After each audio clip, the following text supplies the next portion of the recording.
अंडा भुर्जी वाली की सफलता। किशोर गांव का नेक लड़का था। वो बड़ा ही मेहनती था। उसे सब गांव वाले बहुत पसंद करते थे और सभी लोग अपने बच्चों को उसी की ही मिसाल दिया करते थे। किशोर गांव में अंडा भुर्जी बेचता था, लेकिन गांव के मुखिया का बेटा रवि किशोर से बहुत जलता था। मेरे पिताजी जब देखो तब इस किशोर के ही गुणगान गाते रहते हैं। मुझे इसे अच्छा सबक सिखाना होगा। ऐसा सोचकर रवि उसकी तरफ निकलता है। तब वो देखता है कि किशोर दुकान से अंडे ला रहा है। तब वो जानबूझकर उसे धक्का देता है, जिस वजह से उसके सारे अंडे गिरकर फूट जाते हैं। अरे रवि, अंधे हो गए हो क्या? भरी दोपहर में मुझे आकर टकराए और मेरा इतना नुकसान कर दिया। अबे ओए, तू अंधा किसे कह रहा है? अंधा मैं नहीं, तू है, क्योंकि मैं तो ठीक सही चल रहा था। तेरा ही ध्यान कहीं और था। दोनों के झगड़े की वजह से गांव वाले वहां पर इकट्ठा हो जाते हैं। सारे रवि को ही दोषी मानकर उसे बोलने लगते हैं। तब वो कहता है, अबे तुम सब बस इस किशोर की साइड लेकर मुझसे झगड़ा कर रहे हो। तुम्हें पता नहीं क्या, मैं गांव के मुखिया का लड़का हूँ। मैं कुछ भी कर सकता हूँ। चलो हटो बाजू। ऐसा कहकर रवि वहां से चला जाता है। किशोर दुखी होता है क्योंकि उसका बहुत नुकसान हुआ था। लेकिन ये बात जब मुखिया को पता चलती है, तब वो किशोर के पास जाकर कहते हैं, किशोर बेटा, मैं रवि की तरफ से माफी मांगता हूँ। मुझे माफ कर दो बेटा। मुखिया जी, यूं माफी मांगकर मुझे शर्मिंदा मत कीजिए। भला इसमें आपका क्या कसूर? लेकिन बेटा, मैं क्या करूं, मुझे कुछ समझ नहीं आता। मैं भी रवि के बर्ताव से बहुत परेशान हूं बेटा। मुखिया जी, आप उसे कोई काम पर लगा दे, या उसे उसकी मां की कोई आखिरी ख्वाहिश पूरी करने के लिए कह दीजिए। तभी रवि में सुधार आ जाएगा।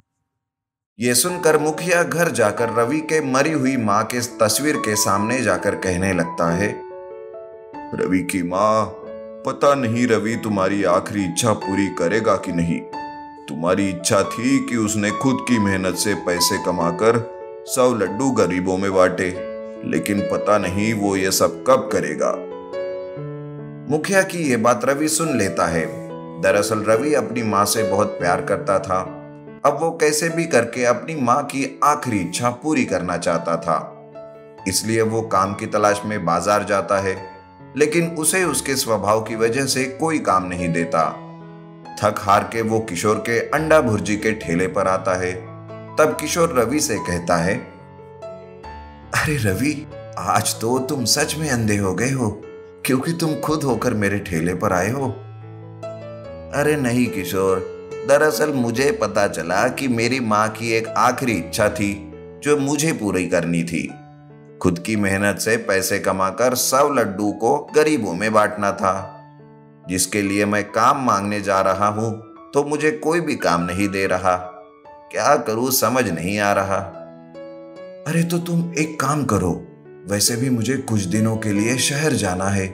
तब तक तुम ये मेरा अंडा भुर्जी का ठेला संभालो। जो भी कमाई आएगी वो सब तुम्हारी होगी। बस इससे मेरे ग्राहक इधर उधर नहीं जाने चाहिए। ये सुनकर रवि भी बहुत खुश हो जाता है और दूसरे दिन से अंडा भुर्जी का ठेला संभालने लगता है। रवि पहले जैसे भी था, पर अभी वो अपनी माँ के लिए सुधर गया था। लेकिन उसे देखकर लोग ठेले पर नहीं जाते। बेचारा रवि अंडा भुर्जी तो स्वादिष्ट बना रहा था, पर कोई उसके सुधरे हुए स्वभाव पर विश्वास ही नहीं रखते थे। ऐसे में एक दिन एक बूढ़ी औरत ठेले पर आती है। वो खाने के लिए पूछती है। तब रवि कहता है, अरे माँ, क्या तुम्हें भूख लगी है? ठीक है, बैठो, ये लो अंडा भुर्जी, इसे खाओ। रवि उस औरत में अपनी माँ को ढूंढता है और उसे अंडा भुर्जी खाने को देता है। ये सब बाकी के लोग देखते ही रहते हैं। वो बूढ़ी औरत अंडा भुर्जी खाकर उसके भुर्जी की तारीफ करती है और उसे ढेर सारा आशीर्वाद देकर जाती है। देखते ही देखते वहां पर ठहरे लोग रवि में ये बदलाव देखकर उसके ठेले पर आने लगते हैं। उसका व्यापार अच्छे से चलने लगता है। उसे काफी पैसे मिलते हैं, जिससे वो माँ की ख्वाहिश पूरी कर सकता था।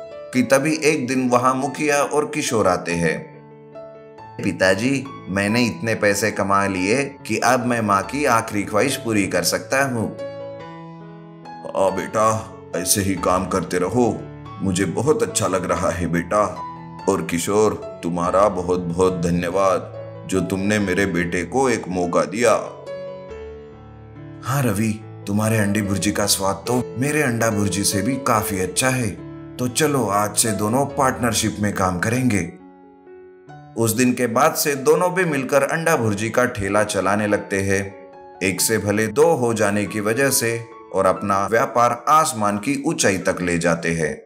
जोधपुर नाम के शहर में रमन सिंह नाम का एक आदमी रहता है।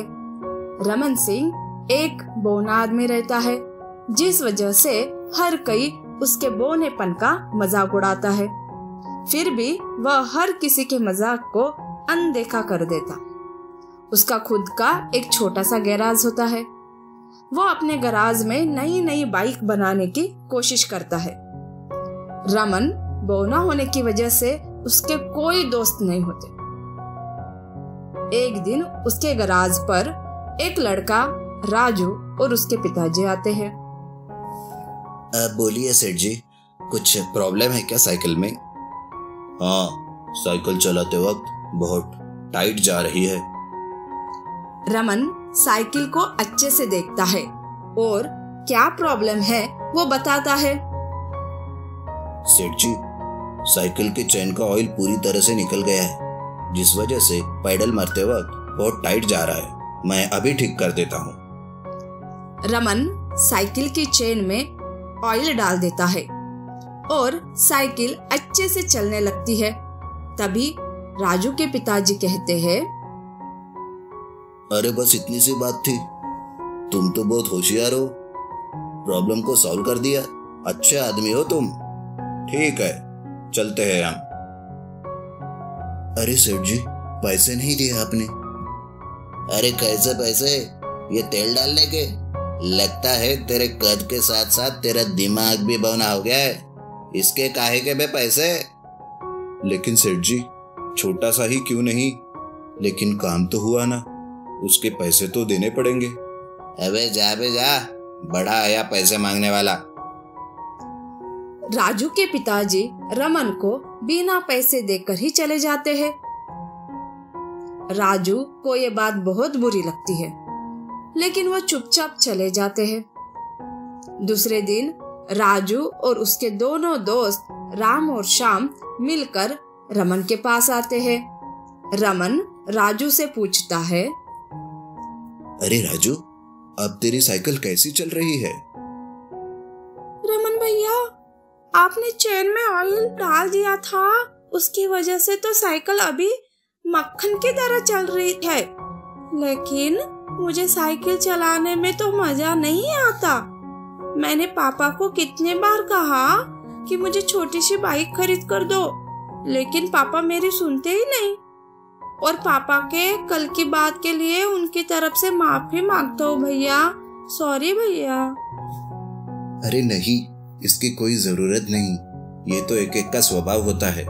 तुम टेंशन मत लो राजू, जाओ स्कूल जाओ, काफी देर हो गई है। राजू चलो, हम स्कूल के लिए देर हो रही है। गराज पे शाम को स्कूल से होते हुए आएंगे। बाय रमन भैया।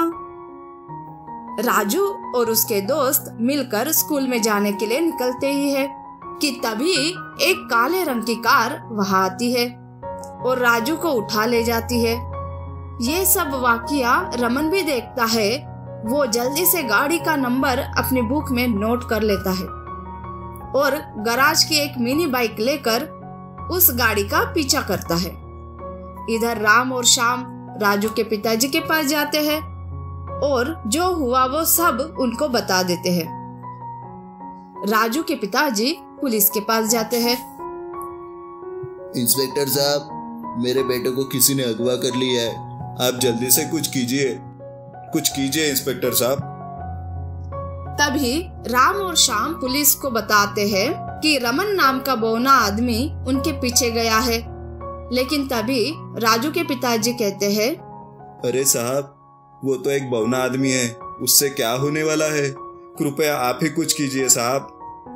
तभी इंस्पेक्टर राम और श्याम से पूछते हैं, बेटा क्या तुम दोनों भी वहीं पे थे?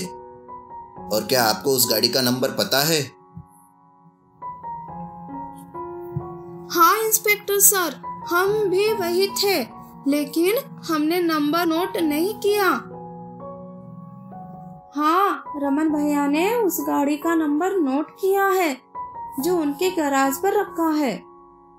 पुलिस राम और श्याम और राजू के पिताजी जल्दी से रमन की गैराज पर जाते हैं। वो देखते हैं कि वहीं पर एक कागज पर उसके गाड़ी का नंबर लिखा होता है। पुलिस जल्दी से उस कार को ट्रैक करते हुए उसके पीछे जाने लगती। कुछ 60 किलोमीटर जाकर ही उनको एक मिनी बाइक दिखती है।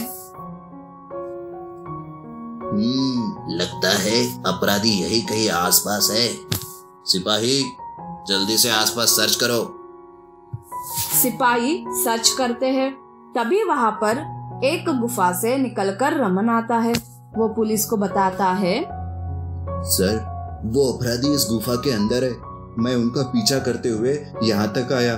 आप जल्दी से राजू को उनसे छुड़ा लीजिए। इंस्पेक्टर साहब और सिपाही जल्दी से अंदर जाते हैं और अपराधियों को पकड़ लेती है और राजू को उनसे छुड़ा लेते हैं। ये सब देखकर राजू के पिताजी रमन से कहते हैं, रमन मुझे माफ कर दो। मैं तुम्हें समझ नहीं पाया और तुम्हारा अपमान भी किया, लेकिन इसके बावजूद तुमने मेरे बेटे को बचाया। तुम्हारी वजह से ही मेरा बेटा बचा है। नहीं नहीं सेठ जी, इतना मत सोचिए, ये तो होता ही रहता है। राजू के पिताजी रमन और उसकी मिनी बाइक के लिए एक सत्कार का कार्यक्रम रखते हैं और उसे उचित इनाम भी देते हैं।